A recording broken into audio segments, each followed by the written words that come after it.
Bonjour, ici Régent Blais. Bienvenue à votre vidéo-journal.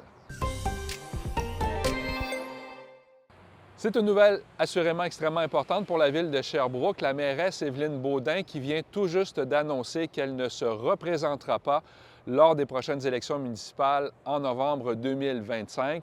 Elle va toutefois demeurer en poste pour terminer son mandat. Il lui reste 18 mois. Elle va quitter la direction de son parti, Sherbrooke Citoyen, direction qui sera assumée par intérim par la conseillère municipale Geneviève Laroche. C'est donc un geste important qu'elle pose après quand même des années difficiles. Écoutons Évelyne Baudin.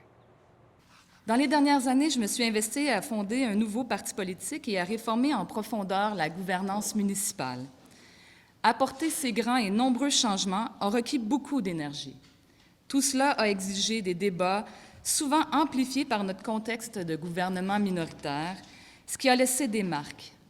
Je me suis beaucoup battue pour moderniser notre vision et pour faire reconnaître l'importance du municipal auprès du gouvernement. Je crois que j'avais le bon profil pour le travail qui devait être effectué à ce moment.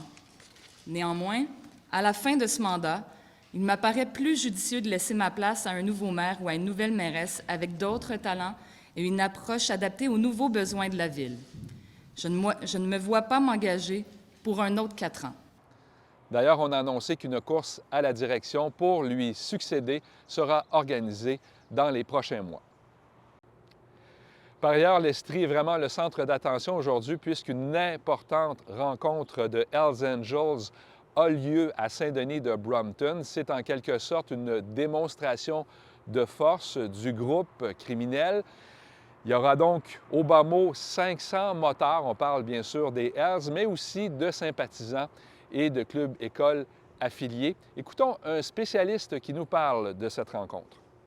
Avec les événements qui sont survenus dans la région de Québec au cours des dernières semaines, des derniers mois, il est clair que les Hells Angels, par cet événement-là, vont vouloir démontrer qu'ils sont encore présents et qu'ils sont encore la plus grande organisation criminelle au Québec. Évidemment, les policiers suivent de très près ce rassemblement. Il y a des policiers de la Sûreté du Québec, mais également de différents corps policiers comme la police de Montréal et aussi la police de Sherbrooke. Et en terminant, je vous invite à aller lire un dossier que j'ai préparé qui est sur notre site Web, Quand le croque-mort était ambulancier. C'est un texte qui nous rappelle qu'à une certaine époque, au Québec, les entreprises funéraires s'assuraient aussi du service ambulancier. Là-dessus, passez une bonne journée, profitez bien de la fin de semaine. À très bientôt.